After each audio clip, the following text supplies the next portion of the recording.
Нарын шаарынын тургуну Чолпон Акматова 2 бөлмөлүү турак жайын жылытуу үчүн бир кышта 3 тонна көмүр керек дейт. Учурда кара алтындын баасы кымбат болгондугуна байланыштуу сатып алууга чама-чаркы чак болуп турган эле. Күтүүсүздөн бүгүн минтип облус бийлиги тарабынан 750 кг көмүр берилип, жолдошу экөөлөп каптарга салып, алып кетүү камын көрүүдө.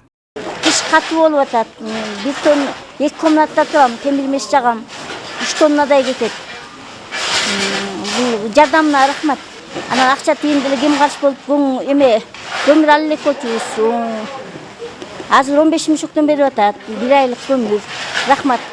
Социалдык жактан колдоого муктаж, мүмкүнчүлүгү чектелген жарандардын кыштан жылуу чыгышына карата облус бийлиги тарабынан демилге колго алынып, ишкерлердин көмөгү менен жалпы облуска 500 тонна көмүр тартылып келүү белгиленип, бүгүн алгачкы 50 тоннасы келип, 66 жаранга таркатылды.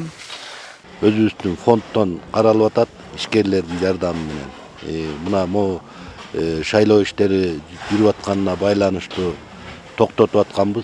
Азыр мына 500 тонна чечилди, буюрса. Нарын шаарына, Нарын районуна таратуу башталат.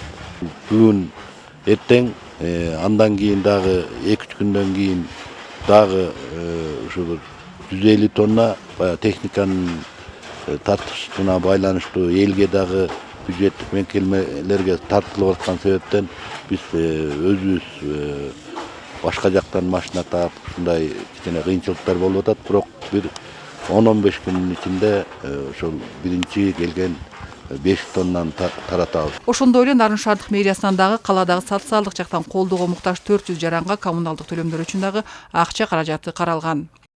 Шаардык мэриянын тарабынан жергиликтүү бюджет эсебинен жакыр үй бүлөлөргө коммуналдык чыгымдарын компенсациялоо максатында 400 000 сом акча каралыптыр. Алар таркатылып берилет.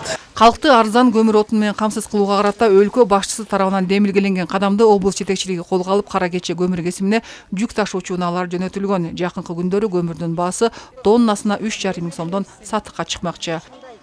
Чапара Садыкказиева, Жеңиш Абдылдаев, Өлкө Деми, Нарын шаары.